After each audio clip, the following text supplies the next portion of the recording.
Créé en 2005, Vivre en équilibre, à nous de jouer est un programme qui contient plusieurs ateliers s'intégrant au programme hebdomadaire Vie active pour la région de Chaudière-Appalaches.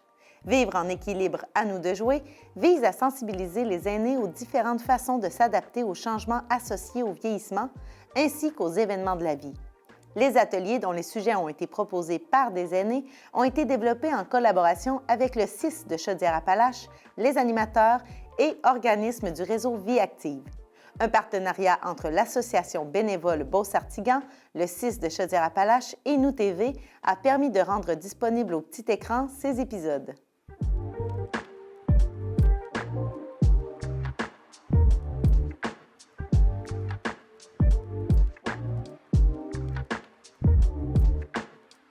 Bonjour tout le monde. Je me présente, mon nom c'est Anne Roy, responsable de la promotion de la santé à l'ABBS, Association bénévole Beauce-Artigan. Aujourd'hui, on va regarder une émission ensemble qui parle de la sécurité à la maison et dans les déplacements. Nous allons vous présenter un sketch qui reprend les personnages de papa et de maman dans l'émission La Petite Vie.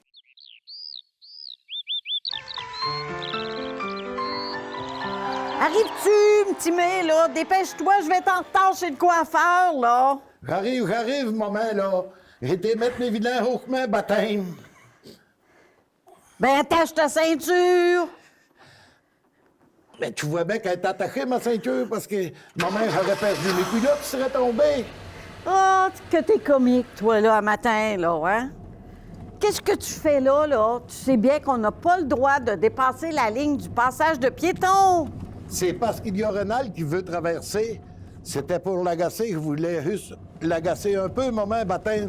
T'as-tu vu, maman, la belle vente de garage qu'il y a de l'autre côté de la rue? On pourrait y aller, hein, maman? Attention, petit May, là. Qu'est-ce que tu t'en vas tout proche, là? Baptême, maman, viens de rentrer dans les poubelles. C'était encore de la faute à Renald. Si je le savais que c'était pas une bonne idée d'aller chez le coiffeur. T'en as pas besoin, baptême, maman. T'es belle de même. Juste savoir ta façon de conduire aussi, là. Ça me décoiffe. Puis à bien y penser, là, pour être sûr de ne pas briser mon brushing, là, je vais revenir à pied! Baptême.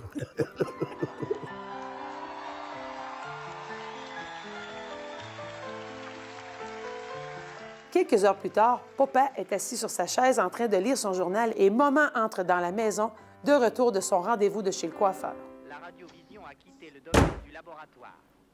Au studio des PTT, les nouveaux appareils de... C'est tout qu'un brushing, ça, maman, baptême. Surtout très apparent. J'espère que t'as payé le gros prix. Ça fait toute une différence.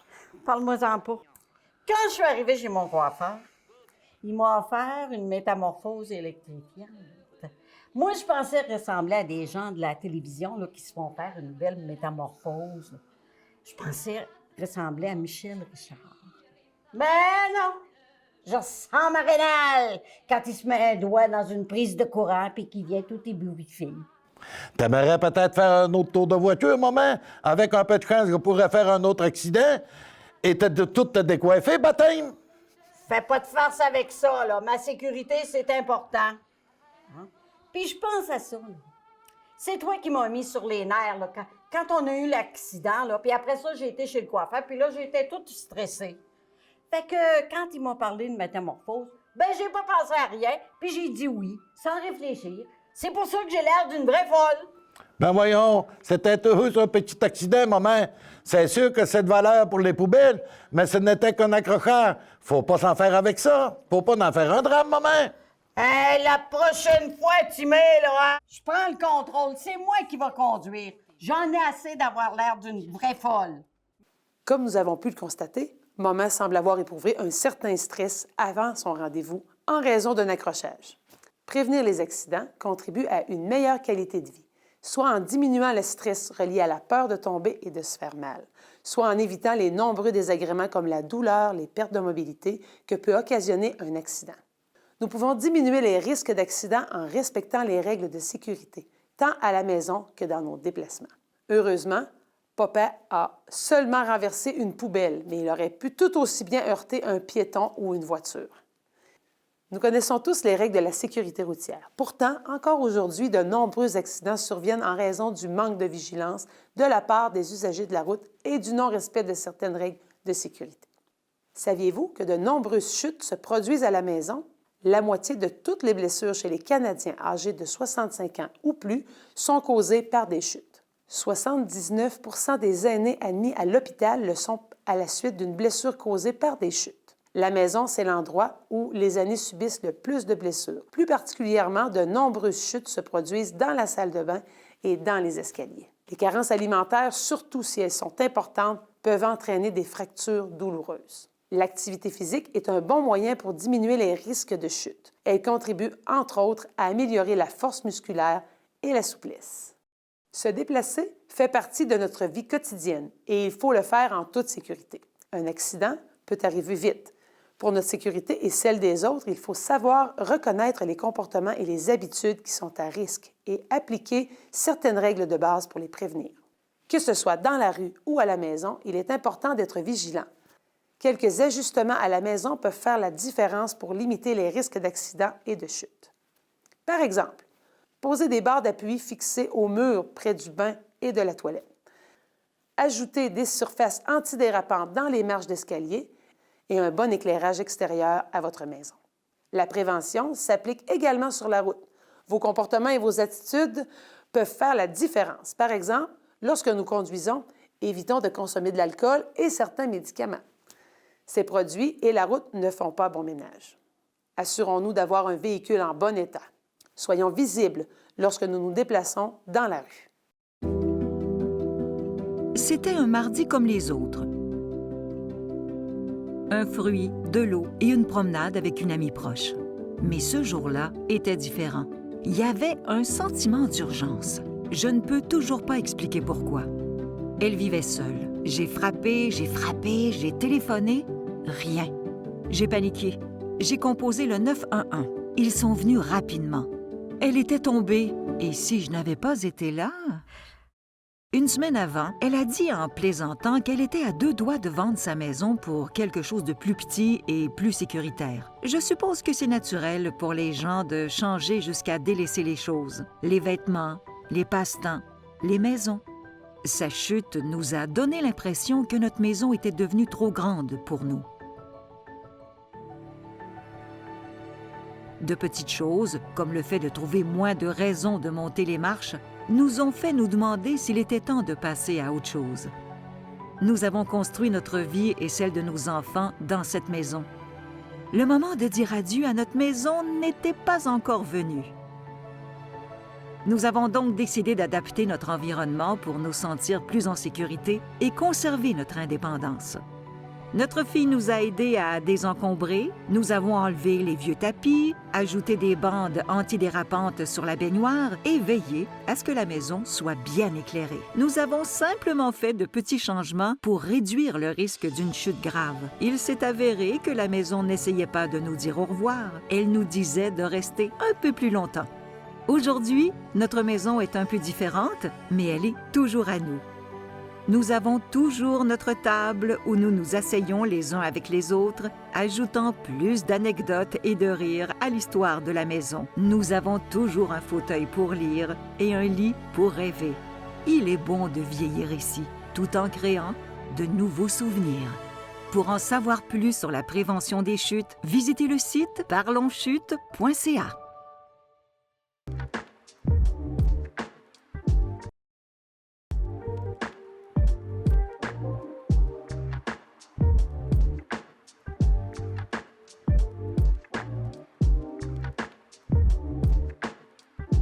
Qui n'a jamais entendu dire « il ne m'est jamais arrivé rien ». Je touche du bois. Bien évidemment, ce n'est pas le fait de poser la main sur du bois qui nous fait éviter les dangers, mais bien souvent, c'est parce qu'on prend des mesures pour être en sécurité. Utilisez la liste suivante pour vérifier la sécurité dans votre domicile. Une recherche de tous les éléments pouvant occasionner un danger dans votre milieu de vie vous permettra de limiter, ou mieux encore, d'éliminer les risques d'accident. Allons-y. À l'extérieur. Les marches et l'allée qui mènent à votre domicile sont-elles en bon état? Les escaliers et les allées sont-ils libres de neige, de glace et de feuilles? La surface des escaliers est-elle solide et antidérapante? Dans chaque pièce de la maison, est-ce que le revers des carpettes est-il antidérapant? Les endroits passants sont-ils libres de fils téléphoniques, de fils électriques, de meubles ou d'autres obstacles? Votre maison, y compris les escaliers et l'extérieur de la résidence, est-elle bien éclairée?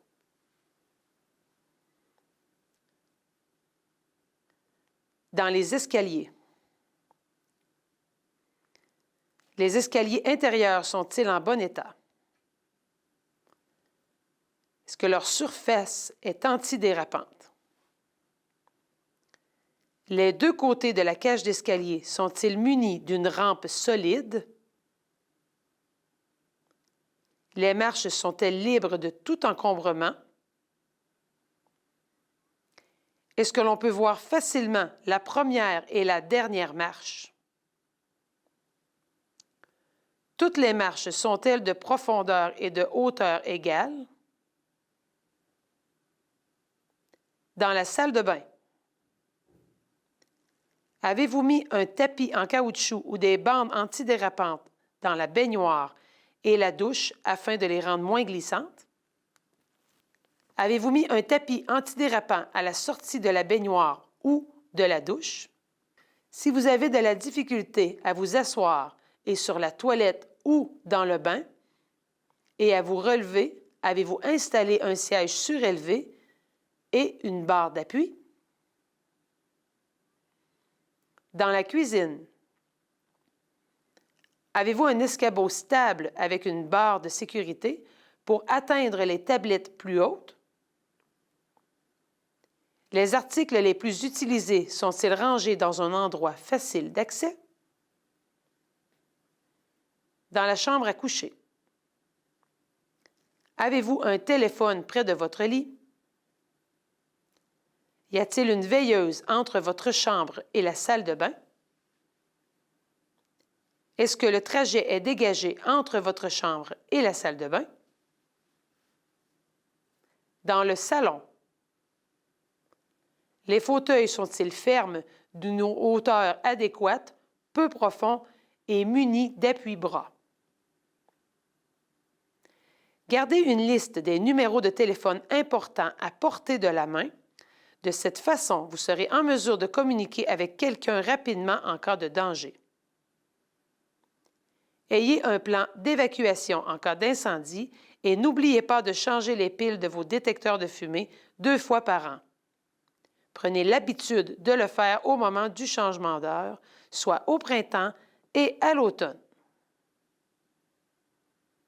Si vous vivez seul, prenez la peine de vérifier de vous informer pour avoir un bouton, un bracelet ou un collier anti-chute. Saviez-vous que nous pouvons ajouter des crampons sous nos bottes pour marcher en hiver? Généralement, ces crampons sont vendus dans des magasins de sport. Il n'en tient qu'à nous de s'assurer que notre environnement, nos comportements et nos habitudes sont sécuritaires pour mieux vivre en équilibre. C'est notre responsabilité. À nous de jouer. Amélie, bonjour. Bonjour, Benoît. On en parle depuis le début de cette émission, l'autonomie, conserver son autonomie, aussi demeurer le plus longtemps à la maison pour les personnes âgées, pour les personnes aînées, pour leurs proches. C'est important, c'est presque une priorité dans la vie. Comment on fait ça? Pour les aînés, c'est important d'être autonome, de conserver notre autonomie le plus longtemps possible. Une des façons qui est toute simple, c'est de bouger quotidiennement, à chaque jour, de se trouver plein de petites raisons pour être actif. Quand on vieillit, nécessairement, le corps prend plus de temps après une activité pour retrouver une phase de repos, c'est-à-dire, par exemple, le cœur va prendre plus de temps pour ralentir après une activité. Ça, c'est quelque chose de normal. Mais d'être actif et de se mobiliser chaque jour va permettre justement à notre corps de, on va dire, vieillir un peu moins vite. Donc, rester actif, bouger. Mais qu'est-ce qu'on entend par bouger? Bouger, c'est tout simple, en fait. C'est de de trouver toutes sortes de petites raisons, de petits moments dans la journée pour se lever, pour marcher, monter des escaliers plutôt que prendre les ascenseurs, juste soulever nous-mêmes nos sacs d'épicerie pour les ramener de la voiture à la maison, par exemple. C'est un effort en soi qui va demander à notre corps d'utiliser des muscles, qui va demander donc aussi à notre corps d'utiliser nos os, de faire bouger nos os. Alors, tout ça est bénéfique pour notre corps quand on vieillit. Certains disent, ouais, bien là, j'ai travaillé toute ma vie, c'est le temps d'arrêter, c'est la retraite, je me repose, je ne fais plus rien. C'est pas la meilleure attitude à avoir. Bien, ça, on appelle ça un cercle vicieux. Donc, je prends ma retraite, disons que c'est à la retraite, ou je tombe malade parfois. Et là, on rentre dans un « je me repose », je vais bouger moins. On appelle ça un cercle vicieux. Je vous invite à le changer, le cercle vicieux, pour un cercle vertueux. C'est-à-dire de prendre encore là toutes les petites occasions, plutôt que rester assis, par exemple, au fauteuil devant la télévision pendant plusieurs heures, de se lever régulièrement, pour dire quelque chose, aux 30 minutes environ, se lever du fauteuil, à la limite faire le tour du fauteuil, faire quelques pas, courte marche tout simplement, ou juste piétiner avant de se rasseoir pour ne pas rester inactif trop longtemps. Quand on est jeune et qu'on est inactif longtemps, on a un petit coussin de sécurité qui existe, qu'on appelle une réserve physiologique, qui nous permet de ne pas perdre trop d'acquis. Par contre, quand on entre en âge, ce coussin-là, il devient beaucoup plus mince. Alors, plus on vieillit, moins on a de coussin de sécurité. Il faut se garder actif pour qu'on ait cette sécurité-là pour nous garder autonomes le plus longtemps possible. Alors, ce que vous venez de nous décrire, ça montre qu'il y a quand même des avantages à faire de l'exercice, à bouger. Quels sont-ils, ces avantages? Effectivement, il y a de nombreux bienfaits sur notre corps, sur notre cerveau, le fait de bouger régulièrement, de se garder actif. Oui, pour notre autonomie, pour la santé de nos muscles, pour notre masse et notre force musculaire, nos os, la solidité de nos os, donc ce qui fait que ça évite des blessures ou des fractures, par exemple, lorsqu'on tombe. Mais ça peut également retarder ou éviter des chutes qui pourraient nous blesser ultérieurement. Donc, et ensuite, pour tout ce qui est au niveau cognitif, c'est-à-dire au niveau de la santé de notre cerveau, de notre concentration, de notre mémoire, ça a un impact également. Donc, juste le fait de planifier une activité dans notre journée, dans notre horaire quotidien, demande à notre cerveau un effort au niveau de l'organisation, au niveau de la planification, et nécessairement, ça a un impact sur tout ce qui est volet concentration et mémoire au niveau de notre cerveau. Si on planifie en plus de ça des activités en groupe, le fait d'être en groupe, par exemple, on participe à un club de marche de groupe, du yoga, de la danse, avec d'autres personnes, juste le fait d'être avec d'autres personnes, on vient faire sécréter aussi à notre corps certaines hormones qu'on appelle l'hormone du bonheur ou l'hormone d'attachement. Et ça fait ressentir aussi un bien-être. Donc, ça a un impact au niveau de notre humeur, donc au niveau de notre santé mentale. On vient retrouver un équilibre au niveau du sommeil également, parce que juste le fait de bouger, ça diminue le stress. Une sensation de diminution de stress va nous aider aussi au sommeil. Donc, il y a beaucoup d'avantages, tant pour notre santé physique que notre santé mentale, à continuer puis à faire de l'exercice physique ou des activités physiques quotidiennement. On va conclure cet entretien sur les conseils pratiques en la matière. Qu'est-ce que vous nous recommandez? En fait, chaque minute d'exercice ou d'activité, le fait de bouger, chaque minute compte dans le mouvement qu'on va faire. Alors, idéalement, un minimum de 30 minutes par jour, c'est ce qui est recommandé, mais ça n'est pas obligé d'être 30 minutes d'affilée. C'est beaucoup plus, parfois même, c'est beaucoup plus bénéfique de faire 3 blocs de 10 minutes dans la journée plutôt qu'un gros bloc de 30 minutes et d'être sédentaire le reste de la journée.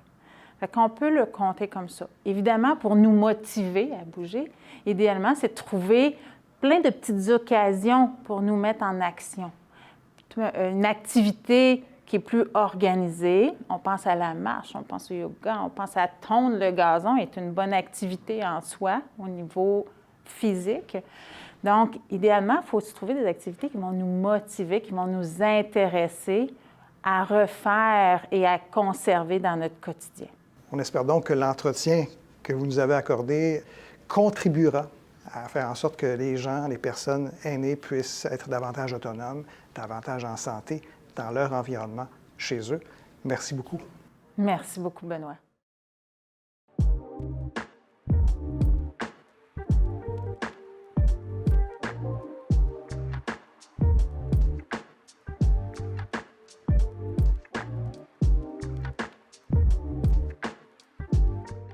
La sécurité à la maison et dans les déplacements. Hey, il y en avait des bons trucs dans la capsule. Ben oui. Ben oui. Fait que là, on a décidé de rester sur le même concept. Là, on va faire une chanson qui s'appelle « Soyez prudents » avec mon amie Francine. Êtes-vous prêts? C'est parti! Quand on s'adonne à l'exercice, ça devrait pas être un supplice. On doit se réchauffer d'avance pour éviter que ça élance. Oui, c'est important d'être en forme tout le temps. Oh yep yep yep. Oh, yep, yep, yep. Oh yep yep yep. Oh, yep, yep, yep. Oh yep yep yep. Oh, yep, yep, yep. Oh yep yep yep. Oh, yep, yep, yep. Faut éviter les mouvements brusques, car ils pourraient blesser vos muscles.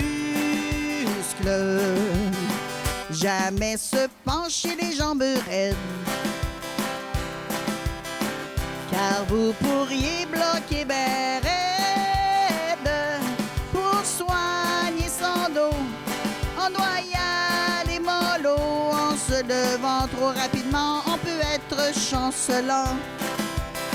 Oh yep yep yep. Oh, yep, yep, yep. Oh yep yep yep. Oh, yep, yep, yep. Oh yep yep yep. Oh, yep, yep, yep. Oh yep yep yep. Oh, yep, yep, yep. Pour éviter que ça arrive, suivez les conseils qui suivent. Redressez-vous lentement à votre rythme, évidemment. Les exercices, c'est pas dangereux, surtout si on s'écoute un peu. Tu es la portion mieux placée pour éviter de te blesser. Oh yep yep yep. Oh, yep, yep, yep. Oh yep yep yep. Oh, yep, yep, yep. Oh yep yep yep. Oh, yep, yep, yep. Oh yep yep yep. Oh, yep, yep, yep. Soyez fiers de vous, évidemment,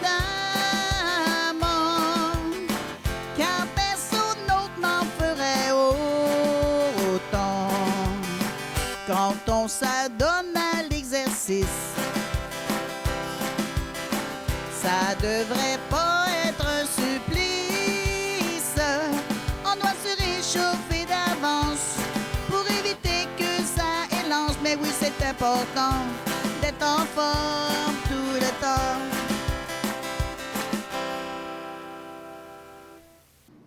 Ouais, bien, Francine, tu nous as fait bouger pas mal. J'ai chaud dans le toupette. Oui, oui, ça swing, ça. En tout cas, j'espère que vous vous êtes pas trop fait mal à bouger de même, parce que des fois, quand elle est partie, elle, on sait pas comment l'arrêter. Ah, faut toujours faire attention. Ah, oui, c'est vrai. Faut être sécuritaire dans les déplacements.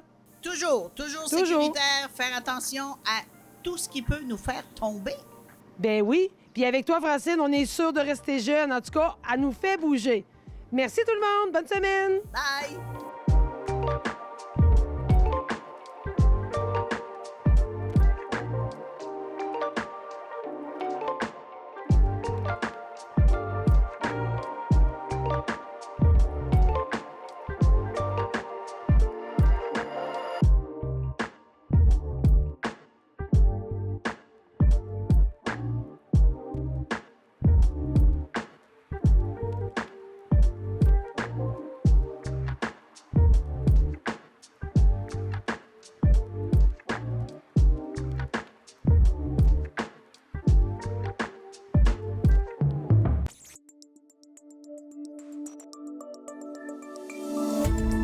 Cette émission d'Accès est appuyée par Cogeco et est rendue possible grâce à la collaboration de la communauté avec Nous TV.